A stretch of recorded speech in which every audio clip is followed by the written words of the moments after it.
아까 우리 노정남 지사님께서 기도해 주셨던 것처럼 6월은 호국 보훈의 달입니다. 제가 인터넷에서 이렇게 가끔씩 보다 보면 미국은 참전 용사, 아니, 나라를 위해서 싸우셨던 분들을 만나면 감사의 인사를 항상 하더라고요. 우리를 위해서 싸워주셔서 감사합니다. 그런데 그 감사의 인사가 저는 굉장히 멋있게 느껴졌습니다. 네.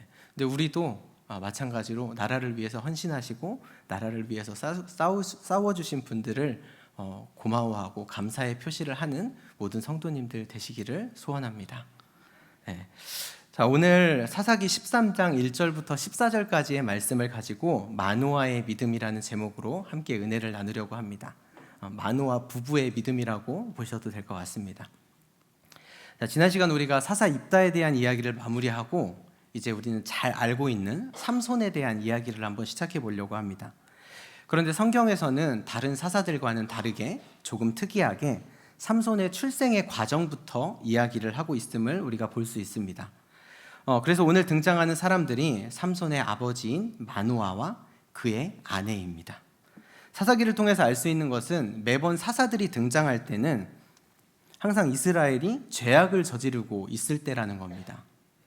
그럴 수밖에 없겠죠. 왜냐하면 사사가 세워지는 목적이 죄악을 행하고 있는 이스라엘을 돌이키기 위함이었기 때문입니다. 그래서 사사기 13장 역시 이스라엘 자손이 다시 여호와의 목전에 악을 행하였으므로 하나님께서 그들을 40년 동안 블레셋 사람들의 손에 넘겨주시니라 라고 그 배경을 설명하고 있어요. 그리고 사사의 등장을 알리면서 지금 삼손의 부모에 대해서 소개를 하고 있는 것입니다. 2절 3절 말씀 한번 보도록 하겠습니다. 소라 땅의 단 지파의 가족 중에 마누아라 이름하는 자가 있더라. 그의 아내가 임신하지 못함으로 출산하지 못하더니 여호와의 사자가 그 여인에게 나타나서 그에게 이르시되 보라, 내가 본래 임신하지 못함으로 출산하지 못하였으나 이제 임신하여 아들을 낳으리니. 여호와의 사람이 삼손의 어머니에게 나타나면서 이스라엘의 구원의 역사가 또다시 시작됩니다. 여호와의 사람이 찾아와 임신할 것을 알려주고 있는 겁니다. 지금은 우리가 임신 사실을 확인하는 게 많이 쉬워졌죠. 약국에서 임신 진단 테스트기를 사용해서 우리가 확인을 해볼 수도 있고 또 가까운 산부인과에 가서 언제든지 확인을 할 수가 있습니다.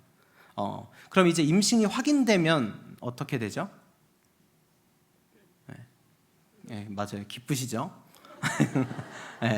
기쁘고 그리고 이제 그 아이가 이제 건강하게 출산할 수 있도록 그 모든 삶이 그 아이에게 맞춰지게 돼요. 그래서 권사님들 많으시기 때문에 다들 잘 아실 텐데 그것은 현재도 그렇고 과거에도 그랬다는 것입니다.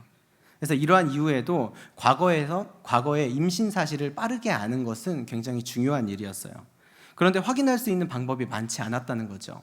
그래서 신체의 변화나 아니면 태몽 이런 것들을 통해서 알 수 있고 오늘 말씀처럼 간혹 하나님의 사람, 천사가 와서 그 사실을 알려주는 경우도 있었다라는 것입니다. 그래서 이렇게 천사가 와서 임신 사실을 알려주는 것을 좀 어려운 말로 하면 수태고지라고 합니다. 많이 들어보셨죠? 근데 이 수태고지는 지금은 이제 마리아가 성령으로 예수님을 잉태한 사실을 가브리엘 천사가 알려주는 그 사건을 지칭하는 고유 명사처럼 쓰이고는 있는데 사실 그 뜻은 이제 천사가 와서 아이를 임신할 것을 알려주는 그 뜻을 가지고 있습니다. 그래서 임신 사실을 천사가 가르치는 경우를 구약 성경에서는 이제 두 군데서 두 사람에게 알려주고 있습니다. 누구였는지 기억하시나요? 다들 아실 거예요. 근데 지금 생각이 안 나는 거예요. 첫 번째가 엘리사벳이었어요. 침례 요한의 어머니 엘리사벳. 그리고 두 번째는 예수님의 어머니 마리아였습니다. 이렇게 천사가 직접 임신한 것을 알려줬을 때는 몇 가지 특징들이 나타나는데 그 특징을 한번 살펴보려고 합니다. 첫 번째로는 임신할 수 없는 여성이었다라는 겁니다. 3절 말씀을 다시 보면 내가 본래 임신하지 못함으로 출산하지 못하였으니 라고 기록을 하죠. 마노아의 아내는 임신하지 못했고 출산하지 못했다라는 것을 강조하고 있습니다. 조금 전에 말했던 엘리사벳도 마찬가지였어요. 신실한 신앙을 가졌지만 아이가 없었어요. 마리아는 조금 다르죠. 마리아는 생물학적으로 임신할 수 없는 것보다는 윤리적으로 임신할 수 없는 상태였어요. 왜냐하면 결혼을 하지 않았기 때문에. 결혼하지 않은 상태에서는 아이를 가질 수 없잖아요. 가지면 큰일 나고. 그렇기 때문에 이런 상태에서 임신을 할 때 하나님의 천사가 와서 그 사실을 알려주었다라는 겁니다. 그런데 이 사실을 알려주는 데는 단순히 당신이 아이를 갖게 될 것입니다 라는 그 사실 자체를 알려주기 위해서 이 수태고지가 일어나지는 않아요. 그 수태고지를 하는 이유 중에 하나는 하나님께서 그들을 보호하시고 또 하나님의 위대한 일을 이루어 가기 위해서 준비시키라고 알려주시는 겁니다. 그래서 임신할 수 없는 상황에 있는 사람들이 갑자기 신체의 변화를 겪게 되면 임신이라고 생각을 못할 수 있잖아요. 당연히 안 될 수도 있고, 그러면 민간요법이나 아니면 잘못된 치료의 방법을 가지고 접근할 수 있다는 겁니다. 그래서 그런 것들을 보호하시기 위해서 내가 임신하게 될 것이다라는 것을 미리 알려주었던 것도 있고, 그리고 또 하나님의 구원 사역을 위해서 이제 내가 이 아이를 사용하게 될 건데 네가 부모로서 이 아이를 바르고 믿음 안에서 잘 양육하거라 라는 그런 의미를 가지고 있습니다. 그리고 천사가 임신 소식을 알려주었을 때 이제 두 번째 나타나는 특징은 이스라엘이 영적으로 심각한 상태에 빠져 있을 때라는 겁니다. 영적으로 심각한 상태에 빠져서 스스로 죄를 돌이키지 못하는 상황이 되었을 때 이런 일들이 발생을 합니다. 하나님의 백성들, 하나님의 자녀들은 하나님 앞에 죄를 돌이키고 회개함으로 말씀과 기도로 이것들을 회복해 나갈 수 있어요. 그런데 영적으로 심각하게 타락을 하게 되면 이 말씀과 기도를 의지하는 것을 잊어버리게 됩니다. 그런데 하나님은 이스라엘 가운데 영적 지도자를 보내셔서 이제 이럴 때 하나님께서는 이스라엘 가운데 영적 지도자를 보내셔서 그 사람을 통해서 이스라엘을 회복시키기도 하셨다라는 거죠. 그래서 우리가 죄를 짓고 회개하면 된다라는 생각을 쉽게 할 수 있지만 죄가 반복되게 되면 우리는 어느 순간 이것을 돌이킬 수 없는 상황에 다다르게 됩니다. 그것을 우리가 죄에 무뎌졌다라고 이야기를 합니다. 내가 죄를 짓고도 이게 죄인지 아닌지 좀 회개까지 하기에는 조금 애매한 것 같기도 하고 그냥 넘어가도 될 것 같고 이런 상황이 발생을 한다라는 겁니다. 지금 이스라엘 백성들이 이런 상황에 있었다라는 거예요. 죄를 짓고도 이 죄를 돌이켜야겠다는 생각을 하지 않고 있는 상태에 있는 겁니다. 이럴 때 하나님께서 또 구원자를 보내셨습니다. 자, 그리고 마지막 세 번째로는 이스라엘 백성에 대한 구원이 하나님의 온전한 하나님의 역사라는 것을 확실하게 하시기 위해서 이런 방법을 쓰십니다. 이스라엘 구원을 위해 한 사람을 준비시킴으로써 잉태의 순간부터 하나님께서 붙드셨다라는 것을 알려주고 계십니다.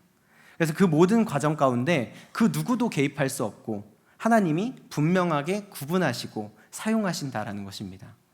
오늘 삼손의 출생과 관련하여 수태고지가 이루어졌다는 것을 우리가 볼 때 지금 이스라엘이 얼마나 심각한 상황에 처해 있는지를 다시금 알 수 있는 부분입니다.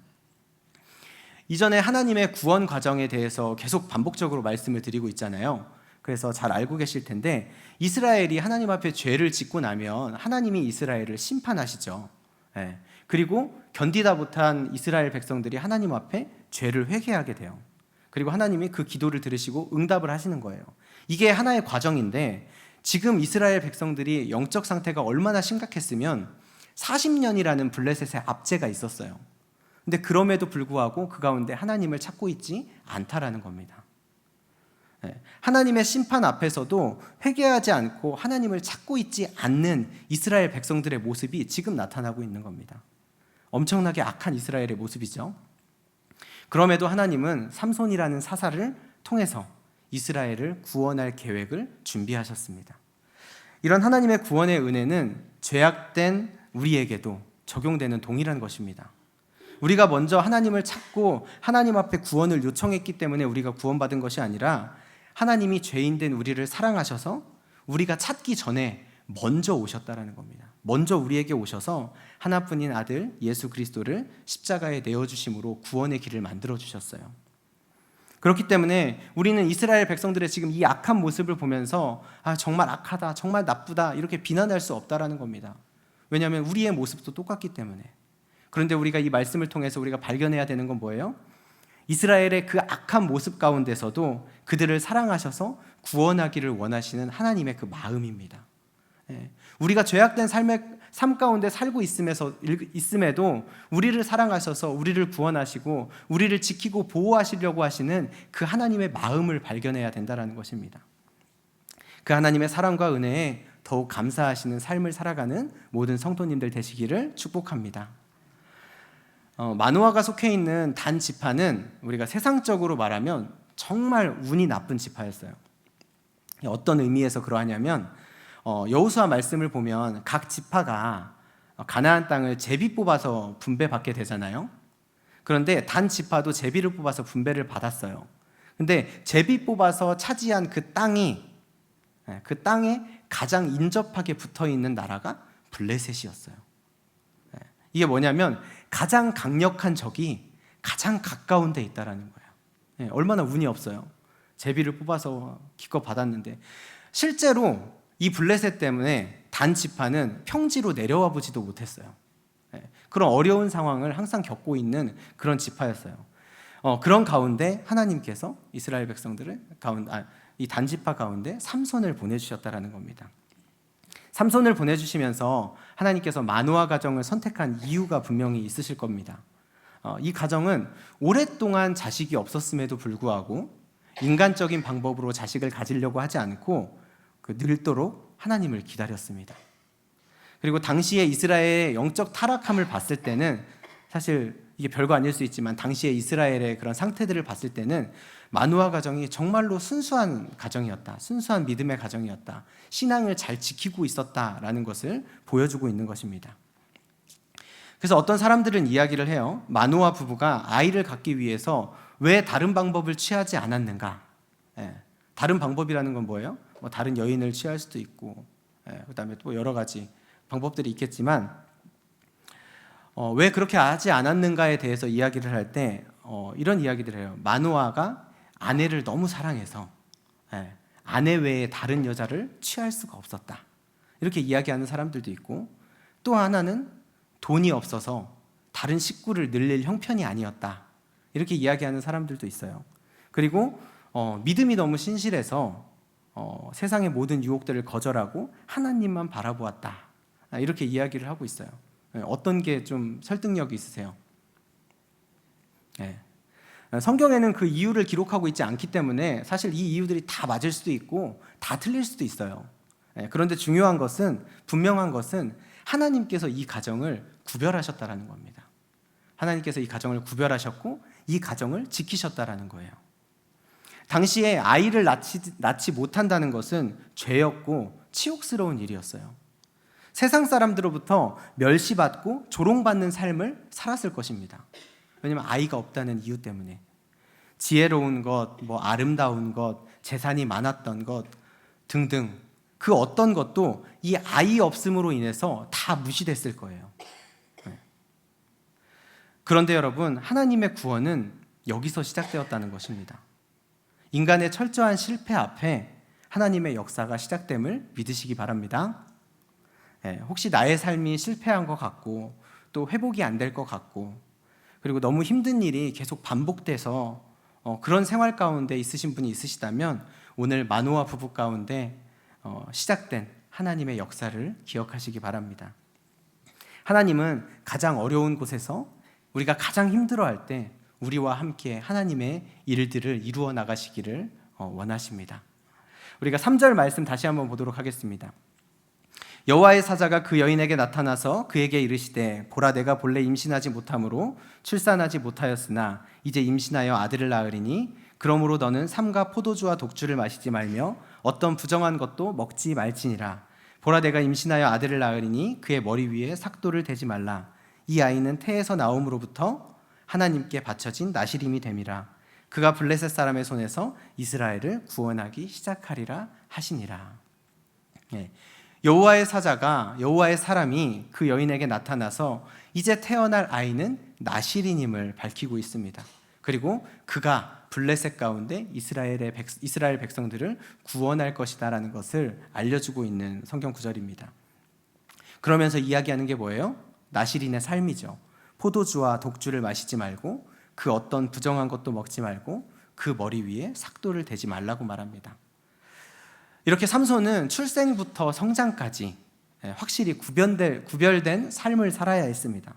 삼손은 태어나기 전, 잉태되기도 전부터 이미 하나님께 선택된 유일한 사사였어요. 성경은 그를 나실인으로 기억하고 있는데요. 나실인의 서원을 우리가 살펴보면 나실인의 서원은 원래 자발적이고 한시적이라는 특징을 가지고 있어요. 그러니까 평생을 나실인으로 사는 것이 아니라 어떤 한 기간 동안 나실인으로 산다는 거죠. 그리고 그것은 나의 자발적인 의지에 의해서 시작된다는 겁니다. 그런데 삼손은 특별하게 비자발적으로 나실인이 되었습니다. 나실인으로 태어났죠. 그리고 평생을 나실인으로 살아야 했습니다. 이 나실인의 개념을 우리에게도 동일하게 적용을 할 수 있는데 그 이유가 뭐냐면 우리도 하나님께서 하나님의 특별한 계획 가운데 특별한 섭리 가운데 처음부터 택한 사람들이기 때문입니다. 그것이 나실인이거든요. 에베소서 1장 4절 말씀을 보면 곧 창세 전에 그리스도 안에서 우리를 택하사라고 분명하게 말씀을 하세요. 그래서 우리가 택함을 받은 것은 바로 주님의 일을 위해서라는 것입니다. 우리는 하나님의 특별한 계획과 섭리 가운데 택함을 받고 구별되어진 영적 나실인임을 기억하시기 바랍니다. 그럼 이제 우리가 어떤 삶을 살아야 합니까? 나실인으로 구별된 삶을 살아야 합니다. 지금 나실인으로서의 삶을 살 때 아까 말씀드렸던 것이 뭐뭐 있었는지 기억나시나요? 포도주와 독주를 마시지 말고 부정한 것들을 먹지 말고 머리에 삭도를 대지 말고 우리가 이렇게 말씀대로 이렇게 지키면서 사는 것은 어렵겠지만 그 의미를 우리가 한번 생각해 봤으면 좋겠습니다. 나실인에게 금지된 술은 세상의 향락을 말합니다. 그러니까 세상의 즐거운 것들을 따라서 살지 말라는 거예요. 세상이 주는 즐거움을 따라서 살지 말라는 것을 의미합니다. 그리고 부정한 것을 먹는 것, 부정한 것과 접촉하는 것 이런 것들을 금했는데 그것은 뭐예요? 죄를 가까이 하지 말라는 것입니다. 성경은 우리에게 계속 얘기하고 있어요. 죄의 자리에 있지 말라고 이야기하고 있고요. 죄는 모습까지도 버리라고 이야기를 하고 있습니다. 그리고 마지막으로 머리에 삭도를 댄다는 것은 머리는 사실 성경적인 의미로 보면 주권을 상징해요. 그래서 예수님께서 교회의 머리 되신다라고 우리가 표현을 많이 들으셨죠. 머리는 주권을 상징하는데 그 머리에 삭도를 대지 말라는 것은 그 모든 주권이 하나님 앞에 있음을 고백하는 것입니다.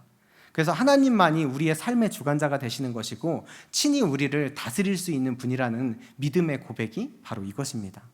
그래서 우리가 이 나실인의 삶 가운데 금지된 것들의 의미를 한번 기억하시고 우리의 삶에 적용하시길 원합니다. 이러한 것들을 지켜서 우리가 영적 나실인으로 살아갈 때 하나님 앞에 온전히 드려지게 되는 것이고 또 하나님께서 온전하게 드려진 우리를 통해서 하나님께서 크게 사용하실 줄 믿습니다.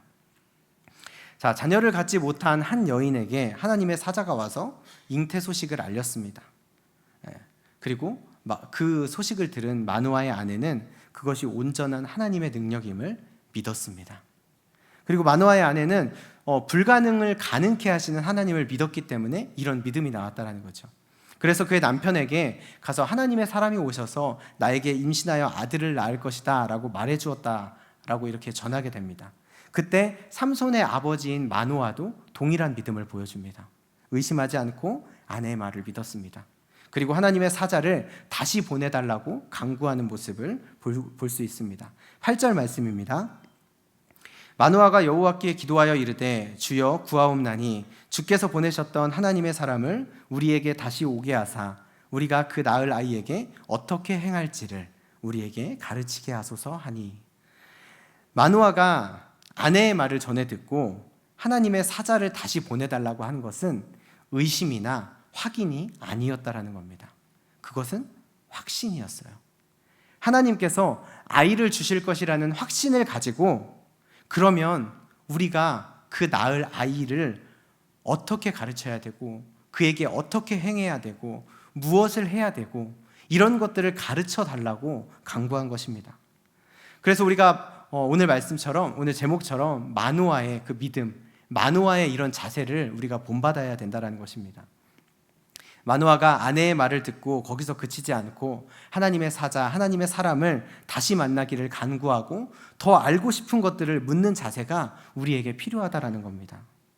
이러한 모습은 하나님이 보내신 아기를 양육함에 있어서 자신들의 부족함을 고백하는 것이고, 또 나의 모든 것을 바꾸어서라도 하나님의 방법대로 순종하겠다라는 마노아 부부의 믿음이었습니다. 그런데 우리의 모습은 어떻습니까?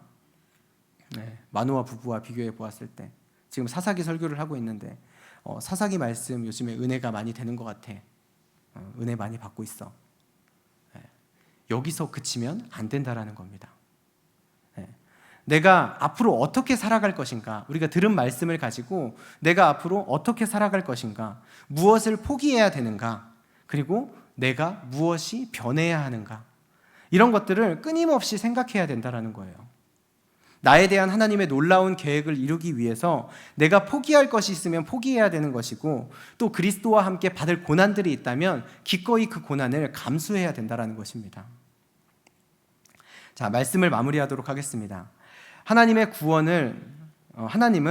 구원을 간구하는 기도조차 잃어버린 이스라엘 백성들을 구원코자 하셨습니다. 한 사람을 특별히 선택하셔서 일하셨습니다. 그리고 그 아이는 간절히 아이를 기다리는 한 가정을 택하여서 이 아이만은 타락한 이스라엘 백성들 가운데 구별된 삶을 살기를 원하셨습니다. 이런 과정을 통해서 우리는 죄인된 우리를 사랑하시고 세상 가운데 거룩하게 구별되어 살기를 바라시는 하나님의 마음을 깨달았으면 좋겠습니다. 하나님께서는 세상 가운데 여러분이 구별되어서 살기를 원하십니다. 거룩한 사람으로서 살기를 원하신다는 것입니다. 그렇게 구별되게 거룩하게 살아감으로 인해서 세상의 빛과 소금의 역할을 여러분들이 감당하기를 원하십니다. 하나님의 그 마음에 합당한 삶을 살아감으로 하나님의 놀라운 사랑에 보답하는 모든 성도님들 되시기를 축복합니다.